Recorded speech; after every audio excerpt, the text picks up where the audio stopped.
So how's your day going? Going great. Today I was in surgery this morning. We had all sorts of different types of procedures, both cosmetic and reconstructive surgery procedures.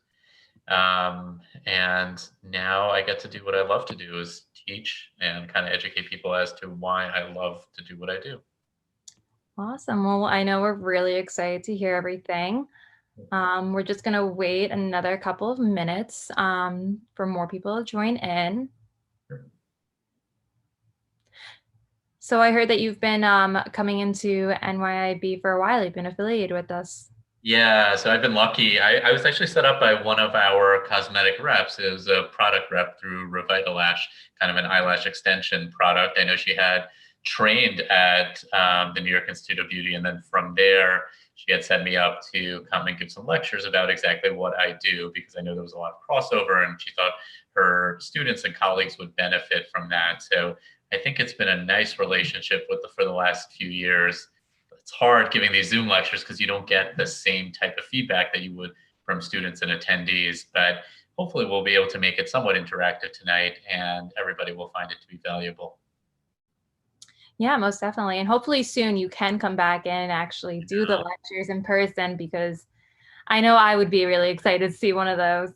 Yeah, definitely. And I know what we've done before in the past is actually some live injections.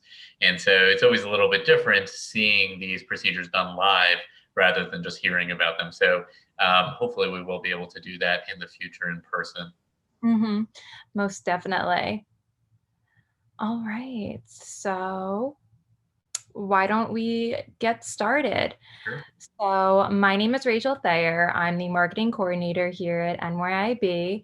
I'm here with Dr. Baharestani, optical surgeon, and he will be discussing the recent trends in cosmetic eyelid surgery and facial injections. So, Dr. Baharasani, I would love it if you can really just jump in and tell us more about what the ophthalmic surgeons do and really what their role in the industry is. I know it is a hot topic in today's society with getting facial injections, so we'd love to learn more.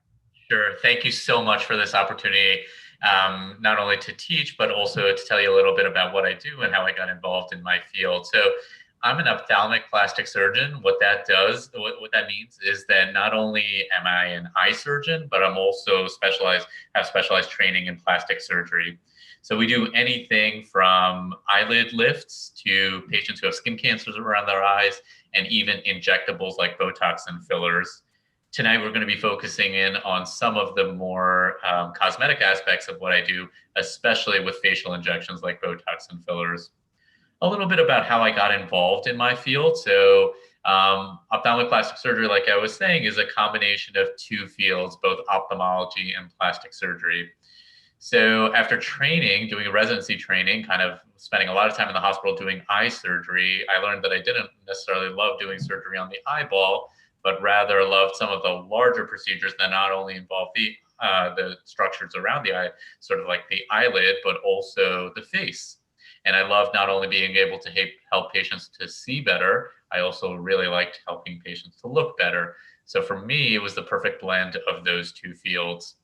One of the nice things about not only being able to do surgery to help patients, but also being able to offer injectables is patients sometimes don't have to go through the recovery of surgery and everything that's involved with the anxiety and going through the procedure and everything that's involved there, but rather a lot of patients nowadays are kind of moving towards doing less invasive or minimally invasive procedures like injectables. One thing that's special about our field in this COVID age is that one of the areas of the face that's still visible, even when we're wearing masks, is our patient's eyes. And the eyes and upper face have really become a focus of cosmetic treatments because of the mask that we've been all wearing. And that is one of the only visible areas that we see when we're actually interacting with people. So let's get into a little bit talking about different aesthetic injectable choices. Tonight, I'm going to be talking about not only things that help to get rid of wrinkles, but also products that help to restore volume in the face as well. This slide deck was prepared by MERS, which is, I have no financial interest with MERS. It's just kind of a very succinct way to be able to present the topic But there are certainly other companies that make these injectables as well. Okay. Okay, just advancing to the next slide. So let's talk a little bit first about how skin changes with age. This will help us to better understand what different treatment choices there are available to somebody who's presenting and wanting to improve their face. They usually come in saying, I don't really look the way I used to. I kind of want to restore some of the rested or youthful look to my face. What can I do with a more minimally invasive approach? So the things that happen with aging are usually sun damage, genetics, and just general descent of the face with gravity. So lines begin to appear on the face because of the way we move our face or the expressions that we have. Things like sun damage can cause aging or sunspots. And of course, it can actually cause aging of the skin where the skin doesn't have the same flexibility or strength that it used to have. Often with these dynamic facial expressions, meaning movement of the face over time, people start to develop wrinkles that will appear at rest. They don't necessarily just appear when you're moving your face. And then once the face begins to sag as we're getting older, certain fatty tissue that normally wasn't visible in the face, it's the normal baby fat that we have in our face, starts to stick out because that skin isn't exactly where it used to be. The skin that was normally in your upper cheek has fallen to the lower cheek. The eyelid skin has sort of started to stretch out. And that's when we start to see some of the fattiness or puffy eyelid bags that people didn't have as they were when they were a little bit younger.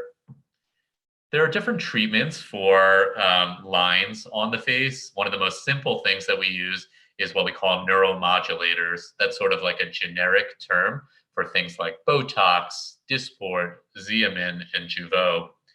These types of products are injections that help to prevent the muscles of the face from moving. By preventing the muscles of the face from moving, it kind of relaxes wrinkles and helps to restore some of the youthful appearance to the face. For most patients, these types of injections, like with Botox, et cetera, are the best bang for your buck. And there's a reason why so many people are doing these injectables, because they offer minimal downtime and offer a major result. So what happens as we get older, and just with many facial movements and expressions throughout our lifetime, those facial movements and expressions tend to start to make deeper lines in the face. And this is going to be different for everyone. Certain patients are going to have lines in certain areas, while others will have lines in different areas. And it really depends on how you move your face. I usually give the example of my sister. My sister is in her 30s. She is an accountant, so she's always staring at a computer just like we are right now. She's kind of crunching numbers all day long. And usually when we're in front of a computer crunching numbers all day long, a lot of people will have this concentrated look on their face like this, just typing away on the computer. That concentrated look on your face causes those 11 lines. Those are the lines in the area of the face we call the glabella, or between the eyebrows. By making that concentrated look in your face several hours a day over many years, those lines start to become almost permanent. They kind of stay there. And that's why that area of the face is the #1 area where people will get Botox injections to relax that. I use the term Botox kind of generically, but I did mention how Botox is just one of an example of different neuromodulators, the other ones being Regimen, Dysport, and Jeuveau. Usually when these injections are done in the office, the results take a couple of days to actually take effect. So the results are usually seen anywhere from 2 to 3 days to up to 2 weeks. That's when people will see the maximal result. And then little by little with time, it starts to fade away. Usually the results kind of go away by 3 months, 4 months at most. And that's when the skin or those wrinkles will return to the way they were before the injections were done. That's when patients will usually come back to have a repeat treatment. So one question that I always get asked is, oh, if I do Botox, the skin will get worse once it wears off. And that's not exactly true. The skin doesn't really wear off. It's sort of, you're getting older, you're having more sun damage, and it's just giving more time for that process to happen. So it's not really that it's getting worse. It's after 3 months, the Botox has worn off. the return of the muscle has come back to exactly the way it was before the procedure, and you've just had 3 more months of aging and sun damage that have caused those lines to be somewhat deeper than they were before. But there is the concept of preventative treatments, preventative Botox or Regimen. What that does is by preventing those facial movements, preventing that scrunching up of that glabella, will prevent it from getting any deeper than what it was before. So in a certain way, you're kind of saving yourself or preventing aging in that area. Now, talking about the other class of injections that we'll get into tonight, it's going to be fillers. Fillers work completely different than neuromodulators like Botox. The way fillers work is by restoring volume to the face. As we get older, if you always think about if you had a child or a young niece or nephew, children usually have a little bit of baby fat to their face. They kind of have these round faces that we kind of lose as we get older. The reason we lose that baby fat is just part of the aging process. And a lot of times, the reason why you recognize someone as being young, whether it's a child or someone in their 20s and 30s, versus someone who's older, our grandparents who are in their 60s, 70s, and 80s, has to do with the loss of volume in our face. What fillers do is they replace that volume that we've lost over time. And usually it's the combination of the neuromodulators that we just talked about, the Botox, Regimen, Jeuveau, Dysport, and the fillers, things like Radiesse, Juvederm, Bellotero, Restylane, products like that. It's usually the combination of the two where we can use for a more minimally invasive approach to prevent aging of the face and actually restore a youthful appearance. So within fillers, there are different types of fillers that we use based on the area of the face that we're looking to treat. The first filler that I talk about is a product called Radiesse. Radiesse is the longest lasting filler on the market. It'll last for almost up to 2 years. And in some ways, after the body breaks it down after 2 years, it actually restores collagen or stimulates the body to form collagen in the areas that it was injected. So for patients who have this product, who have the Radiesse treatments, the injections will actually be less and less necessary over time just because they do stimulate the body to form collagen with time. Now, the thing that most fillers are made from is a naturally occurring substance called hyaluronic acid. Hyaluronic acid is the same type of thing that we find in our skin, in our joints. It's really what gives that youthful appearance to the skin and joints. Radiesse is a different type of filler. It works in a different way, and it's not made of hyaluronic acid. It's actually made of a calcium-based substance, sort of like the stuff that's found in our bones. The main difference with our bones is that our bones are always being broken down, but because it's a living part of our body, as the bone is being broken down, it's being reformed. So you're not actually, your bones aren't actually shrinking unless there's some other medical condition going on. The difference with Radiesse is it's not being naturally replaced by your body. We're sort of injecting that calcium substance. So as your body breaks it down and gets rid of it, it's not really being replaced other than stimulating the body to form more collagen. The only way to reintroduce that calcium product would be to do more injections. Now, where on the face is Radiesse used, or where are fillers used in general?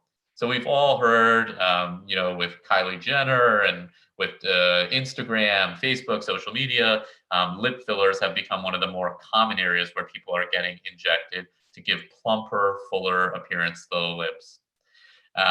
Radiesse is not a product that's used for that. We'll actually get to a few different products that will be used for that. Because of that calcium component of the Radiesse, you can't really inject it in the lips. It's going to form these nodules and it's going to appear white in the lips, and you'll actually see that and it'll be really unsightly.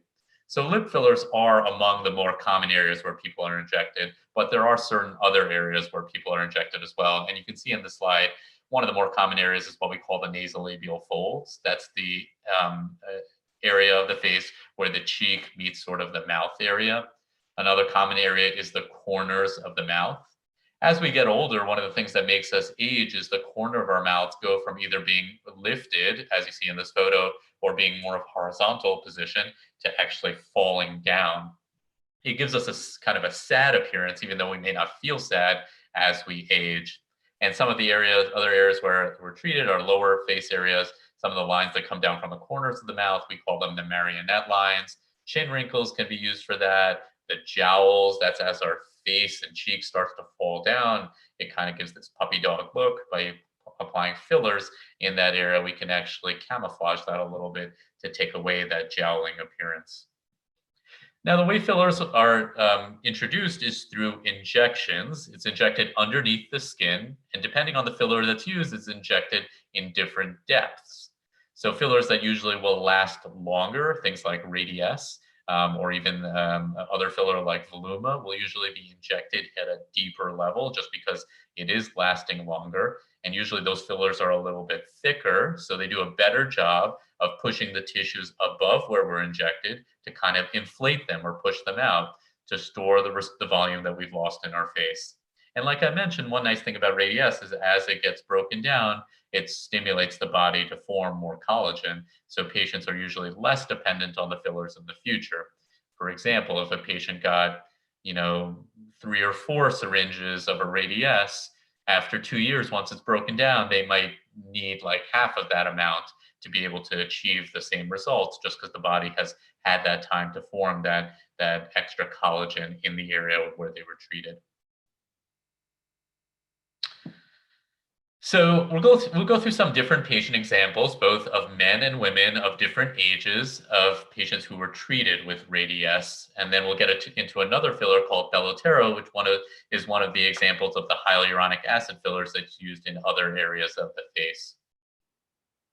Let me just tell you a little bit about Belotero, and then we'll talk about how both of these types of products can be used in different areas of the face to achieve facial rejuvenation. So Belotero is a type of hyaluronic acid-based filler, one of the more common types of fillers. Other examples would be things like Juvederm or Restylane, like we had just talked about. These are more commonly used in areas that can't necessarily be used by Radiesse. Belotero, for example, is a great filler for placing in the lips. It helps to get rid of, it helps to restore volume to the lips for people who are looking for plumper lips in the first place, but it also helps to get rid of things like smoker's lines. There are certain people who have smoked for many years, and eventually they develop these vertical lines in their lips. And one of the best ways to get rid of that is by replacing the volume that they've lost from that constant drawing of the cigarette that causes those vertical lines by giving a hyaluronic acid-based filler like Belotero. And now, like we were talking about in the COVID area, where much of the face is kind of covered by masks, one of the areas where I like to use hyaluronic acid-based fillers like Belotero would be underneath the eyes. Some people will get the sunken eye appearance, and a lot of times that can be a genetic thing. People can get it even at a younger age, and it makes you look a little bit older than you actually are. It's kind of common in people who are very thin or exercise a lot. Those types of people not only lose fat from other areas of the body, but they lose the fat in their face as well. And it can give them a drawn or sunken appearance. Replacing the volume with filler injections, even underneath the eyes, can kind of blend the eyelid with the cheek a little bit better and restore that volume to that area. Now we'll talk about lip fillers because I know that's always been the number one question that I get asked whenever I lecture at the New York Institute of Beauty. It's just such a common thing that people want to have done. Having plumper lips is promoted all the time on all social media platforms. And as long as it's done right, a lot of people will get these injections and you may or may not even know that they had it done. Sometimes when I mention lip fillers to people who are coming to me in the office, they think about that crazy person they saw on TV or on social media that had the lip fillers done and didn't really look like themselves. The goal of good cosmetic surgery or any good cosmetic procedure is to kind of restore the volume or restore a youthful appearance to the area that's being treated without making them look like somebody else or kind of distorting the anatomy that we were trying to treat.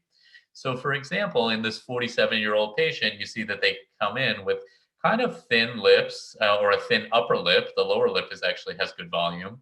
And afterwards, they have a little bit of restoration of the volume. There's more filler in the lips, or they appear fuller there, but they still look like themselves. If you saw their after photo and didn't know that they had the injections done, you probably wouldn't be able to tell, but you may just look at their lips and say, oh, they have nice shaped lips. This particular product, Belotero, is more of a finishing touch because it's a much thinner filler. One thing I failed to mention to you is how long these fillers actually last. We mentioned how Radiesse can last up to 2 years, but these hyaluronic acid-based fillers will last a much shorter amount of time because the body tends to break it down a little bit more quickly. There is a new Vicross technology where some of these hyaluronic acid-based fillers will last a little bit longer than they used to.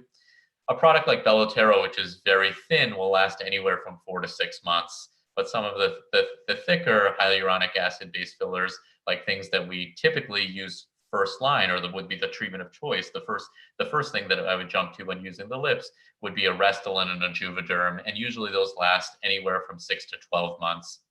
There are some longer lasting hyaluronic acid-based fillers, things like Voluma, which is of the Juvederm family.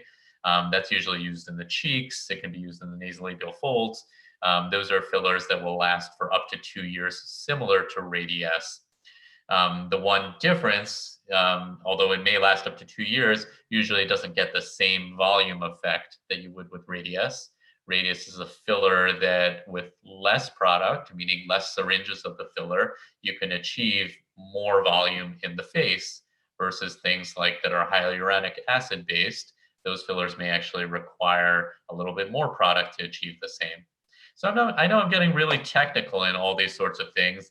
Obviously, it would require a full cosmetic consultation where not only do we talk about what is particularly bothering a patient, but also what areas that need to be addressed and what time frame we're looking to achieve them to. So these are all the things that are going through my head when I'm considering different cosmetic treatments for a patient.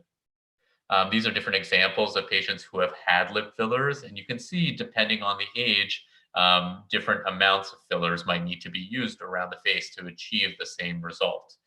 Younger people who have more volume in their face may need less filler versus people who are older or have more sun damage or genetically in a certain area just have less volume, might be better candidates for more syringes of a certain type of filler. Let's talk. I skipped through sort of the frequently asked questions and also the, I'm kind of painting a rosy picture. Almost all patients have a great experience when it comes to fillers, but there are some downsides that we always explain to patients. There is the chance that you might be unhappy with the fillers that we do. Either it'll be overfilled or it'll be underfilled. Obviously, if it's certain areas underfilled, we can always do more filler in the future to achieve a particular look that a patient is looking for. If for whatever reason a patient comes back and we did lip fillers and they say, I hate my lips, they're too big, it looks unnatural, I really don't like it. I thought I would like it, but I really don't. There is an injection enzyme that we can use to dissolve the filler. So the nice thing about the hyaluronic acid-based fillers and lip fillers in general is they are completely reversible. The last thing is that it's a very rare side effect, but we always tell all of our patients when it comes to lip fillers, the worst thing that could happen with lip fillers would be if the filler migrated into a blood vessel. It can actually block that blood vessel, and a patient could have some permanent damage to the skin in the area where they were treated. Now, this is a very rare side effect, and if it's recognized right away, it can be treated so to avoid any permanent damage, but it is something that we always discuss with our patients. Of course, with any cosmetic treatment, anything you do in life, there are always risks to having it done. It's rare that anyone would have that side effect, but it does happen, and we do explain it to patients going forward. So let's talk a little bit about the two different types of fillers that we discussed, the different classes, Radiesse, the calcium-based filler, versus Belotero, or the hyaluronic acid-based filler. And I'll go through some different patient examples based on different ages and certain areas where they came in looking to be treated.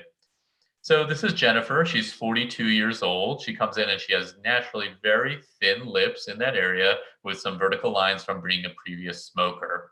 She wanted to replace some of the volume in her face. And you can see that's one syringe of Radiesse and 2 syringes of Belotero in the areas where the dots are. She was able to replace the volume, and you don't see those same vertical lines or those fine etched lines around her face. Those fillers or those filler treatments have really reshaped that area of the face. Just looking at that small snapshot of her lower face, you might think that she's not 42. She has the lower face of someone who is in their 60s or 70s. But after filler injections, you can see that that volume has been replaced. We've sort of taken someone who's a little bit older and replaced some of the baby fat in their face. to restore a more youthful look. Now looking at Stephanie, who's 49, has a little bit more volume loss. You can see that these nasolabial folds are deeper. A lot of that is probably a genetic thing or just the way she moves her face and talks. It's caused those lines to be deeper, and she needs a little bit more filler to achieve the same result. In this case, we used almost 2 full syringes of Radiesse and a little over 2 syringes of Belotero, which is the hyaluronic acid-based filler. And you can see those nasolabial folds, those folds between the cheek and the mouth area, have completely been kind of erased. And the fine lines around the mouth that you saw before the procedure have kind of been replaced as well. You see what we call a nice Cupid's bow. That's sort of like the natural shape of the lips that have been restored. And the one thing that I'll always point out is because sometimes patients will come in, especially like a patient like this, and they'll say, my lips are thin. I just want some filler to kind of replace my upper lip. And I'll never do that, no matter how thin or thick the ratio is from the lower lip to the upper lip. We always want the lower lip to be slightly bigger than the upper lip. Usually we call it a 1/3 to 2/3 ratio. The reason why you might automatically recognize someone as looking weird when you see them either on social media or on TV is because that ratio between the upper and lower lip isn't exactly normal anymore. So even if a patient comes in and they're saying, oh, I just want to have lip fillers, my upper lip is very thin, I will always give them a little bit in the lower lip because we want that ratio between the upper lip and the lower lip to kind of be maintained so they have a nice natural result. We'll stop there for a second because I think I saw a question here. Yes, we do have a question. A person was asking if I heard that the plump lip of the cheek area, this will take care of the labia lines and some of the lines around the top of the lip. Is this true? So that is a fantastic question. So one of my favorite areas to treat on the face are cheekbones. And a lot of times patients will come in, like this patient that we're seeing, Stephanie here, she'll have these deep lines. And the first place that usually we'll start out with is by giving filler in the deep lines themselves.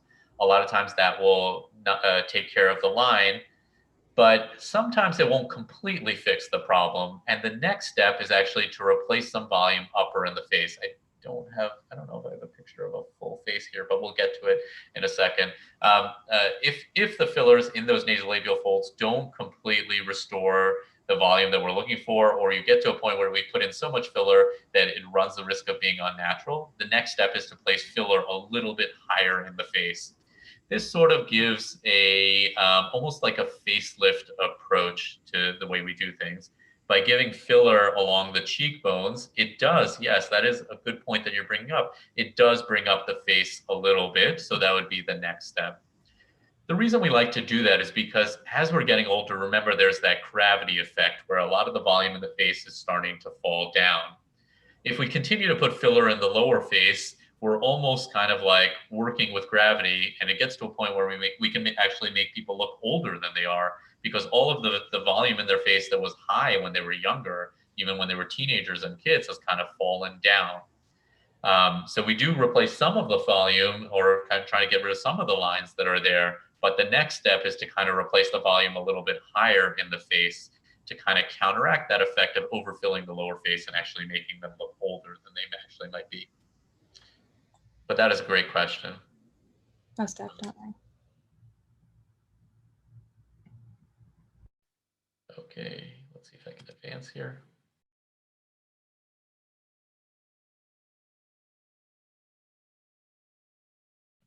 Okay, there we go. So similar example of an older patient who just required a little bit more Radiesse and a little bit more Belotero to achieve the same result. And then of course, as we get even older, even more product may be necessary. You can see in this patient, they have 3.9 cc's. That's almost almost 3 to 4 full syringes of Radiesse, and of the Belotero, it's several syringes there to achieve the same result. So people who are getting older, they've had more sun damage, they've had more volume loss, they may require even more treatments to achieve the same effect. And this slide shows, obviously, it's an older patient, Catherine, who's 81, but the fillers can be used in almost all skin types to achieve the same result.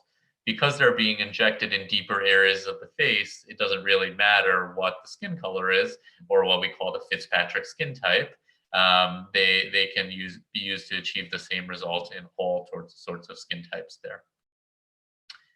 All right, so while we transition gears, because we've been talking a lot about the face, there are certain fillers that can actually be used in other areas of the body. We'll specifically talk about Radiesse and that can be how that can be used in the hands. I think there was another question here. Yes, I believe it was in regards to the follow question, just following up, why wouldn't you start there? That's actually a good point. It really depends on what the patient's goals are, and it really depends on how deep those nasolabial folds are. There is a limit to how much filler I can put along the cheekbones to be able to achieve the same effect. A lot of this discussion happens during a personalized cosmetic consultation because it's hard to kind of like make general statements about what I would do generally. It really depends on what a particular patient's goals are and what we're looking to achieve there. Some people will naturally already have high cheekbones and have nice cheekbones, but they'll have those deep lines lower in their face. So putting more filler will really make their kind of like screw up their cheekbones because it'll start to look unnatural. So I wouldn't really want to do that. It may be just better to kind of place the filler in the lower face in those nasolabial folds. Now, with all of this that I'm saying, there are certain things that we should kind of be aware of. Fillers are used for treatment of the face, and a lot of them are technically only FDA approved for treating the nasolabial folds. Those are the folds in the face here. Now, with that said, I would say 99% of people who are doing fillers use the fillers to inject them in other safe areas of the face as well. So technically, for a lot of these fillers, injecting it along the cheekbones is considered what we call an off-label use, meaning you're using the filler in an area that wasn't originally intended or approved by the FDA. Now, is it safe? Yes. But has it been technically approved? No. But with that said, the majority, probably 99% of people who are doing these injections, if the injections are being done in the right hands, patients will have a safe result there. So let's switch gears to talking a little bit about fillers in other areas of the body. Specifically, we're going to talk about using Radiesse, this filler, to kind of take care of wrinkle lines in the hands as well. Let's see if I can advance here. Okay, there we go. So I always kind of give the example. I remember going to a Madonna concert a few years ago, and pretty much everybody knows Madonna. She's definitely had some work done. She's had a facelift. I'm sure she gets regular Botox and fillers in her face. So when you're at the concert, a lot of times we're watching the concert, or if you're lucky enough to have great seats, you can see up close. But if you're at the concert, a lot of times we're watching on the big screen. And they'll often do kind of a close-up of Madonna's face, or even if it was any other singer, an older singer's face. And you can see that their face may look great. They may have had great cosmetic surgery, a great facelift, great Botox, great fillers in their face, and they actually have a youthful appearance compared to what their age is.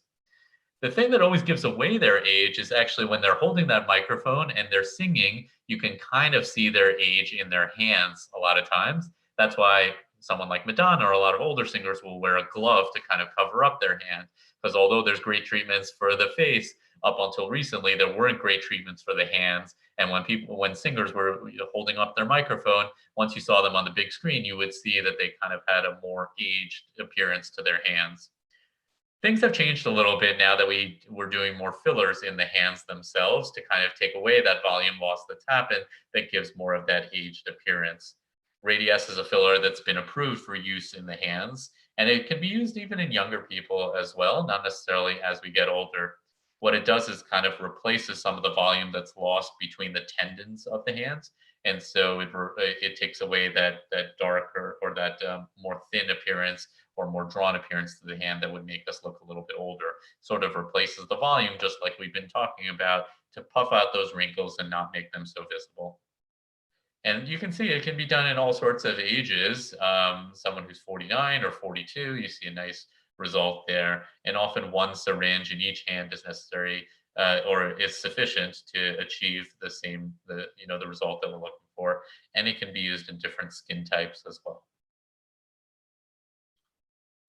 So I think that's all that I was going to talk to you tonight about in terms of the different filler products and different options. I know we touched on a lot of different things, started out by talking about what I do specifically in terms of ophthalmic plastic surgery, but then moved on to talking about neuromodulators, things like Botox, Xeomin, Dysport, and Jeuveau. Those are products that help to relax muscles to prevent what we call dynamic wrinkles, wrinkles that happen when we move our face. And then from there, switch gears to talking about fillers. Those are products that replace volume in the face that we've lost with aging. These are sort of all the things that are in our toolbox to help maintain a youthful look to the face. And also, we talked a little bit about treatments in the hands. And this is a more minimally invasive, less downtime approach to patients who are looking for cosmetic rejuvenation in these areas. I'm going to stop there. I'm happy to take any other questions that anybody has. Before we get to that point, I'm going to kind of reiterate something that I've always said about the special partnership that I have with New York Institute of Beauty. For those who are listening from Long Island, I practice in Long Island, New York. We have offices all throughout Long Island. I specifically go to offices in Smithtown, Huntington, Garden City, and Manhasset.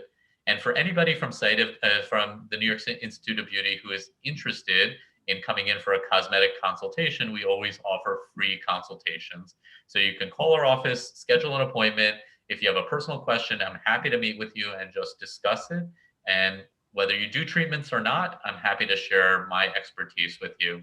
If you do end up doing treatments with us, just let us know that you were referred from the New York Institute of Beauty, and we just offer to you the same sort of discount that we offer to any of our employees at my practice at SiteMD.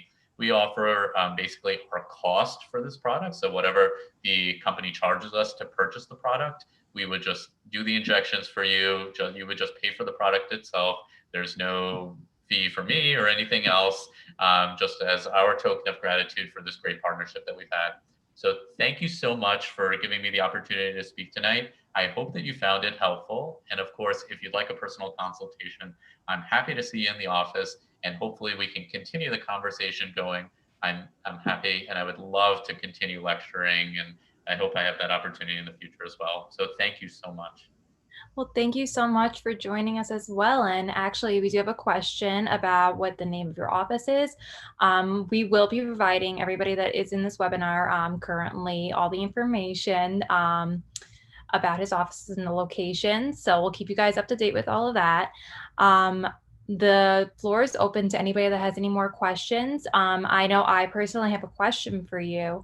I'm just kind of curious on what your opinion is where injections are going in the future. Is there any insight on where we're leading? Because I know it is an up and coming trend that a lot of people, especially within, I know my personal generation, are really getting into. So is there anything that you think is going to happen in the near future?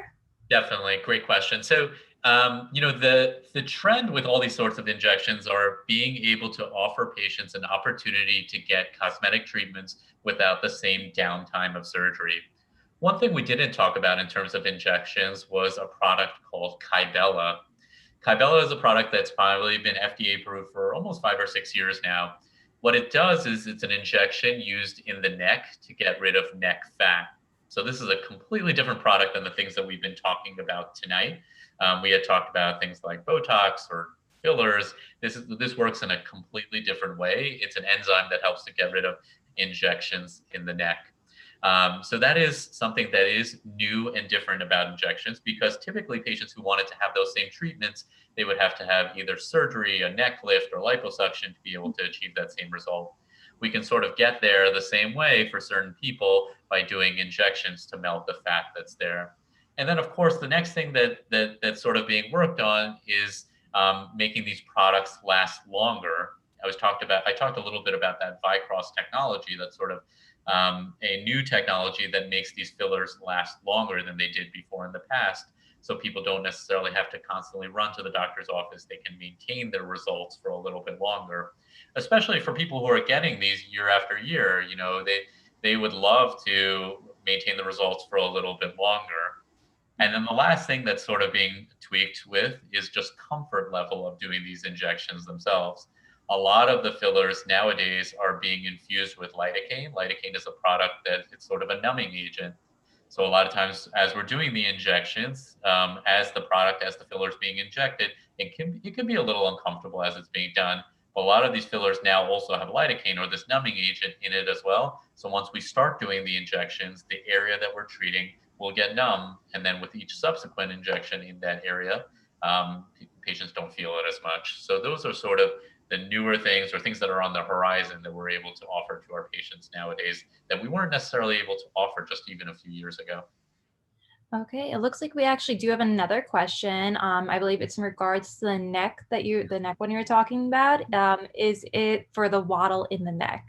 So good question. So the injection that we talked about, Kybella, it kind of depends. When you talk about the waddle of the neck, there are two things that make that happen.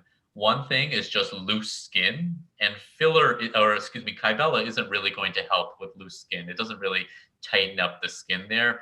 Once a patient is a little bit older and they have that loose skin in that area, the Kybella injections won't tighten up the skin. The only thing that will really help with that would be either surgery. Sometimes laser treatments can help with that. What Kybella does is it gets rid of what we call, it's sort of like a double chin. And this can be even genetic. I've seen even personal trainers, people who work out for a living and they have muscles on top of muscles, the rest on other areas of the body, just genetically have a little bit of fat underneath their neck. And no matter how much they work out, no matter how much they run or spend time on a exercise bike or whatever, they can't get rid of that fat. And instead of going towards liposuction or surgery to remove that fat, those injections can get rid of the fat itself. So it gets rid of the fat, and it's better for someone who might be a little bit younger, who doesn't have that loose skin on top of the fat underneath there. Awesome. And it looks like we actually do have another question. I know I'm personally curious about this as well. There's many commercials out there and advertisements out there right now that are really trying to target younger adults to start earlier with injections. Is there a benefit to start your future off with earlier injections besides going broke? I love that. It makes sense. It's expensive sometimes to get injections. And is it really going to benefit the younger generation to start earlier? So that's 100% true. I will say that there is a little bit to prevention here, but a lot of it depends on you kind of have to look at your genetics as well. So look at your parents, look at your grandparents, because most likely a lot of the facial features that you've inherited come from them. If you see like your parents and grandparents have wrinkles in certain areas of their face, or they've lost volume in certain areas of their face, you're most likely going to look that way once you get to their age as well. But more important than any filler, and I tell this to every person who comes to me for cosmetic treatments, whether they're getting things like Botox or fillers, more important than any injectable treatment or even any surgery that I do is protecting your face from the sun, because that's really the thing that we can control the most. So it doesn't really make sense to spend a lot of money on things like Botox and fillers if you're not going to protect your skin from the sun. Even if you got those treatments with the Botox and fillers, the sun is going to outdo any treatment that we do for you. So before you even do that you kind of want to get on a good skincare regimen. And that's usually when I'll refer to aestheticians, because you all are the most important ones when it comes to a good skincare regimen. Of course, we all know that it's really important to wear sunscreen. And for a lot of people, that comes in the form of makeup or even a moisturizer where they can get their sunscreen. Wearing sunglasses, a hat when you're outside, and even times where you don't necessarily think you might be getting sun exposure, like when you're driving. Those are really the most important things. So I agree, there are a lot of commercials that are kind of advertising to people at a younger age. And there are certain things that we're sort of being pushed to do when it comes to this. And of course, that's the job of advertising. But with all of that being said, unless someone's going to be on a good skincare regimen, especially with sunscreen, any of these cosmetic treatments might end up being a waste of time and money. Okay, so it looks like we have two more questions.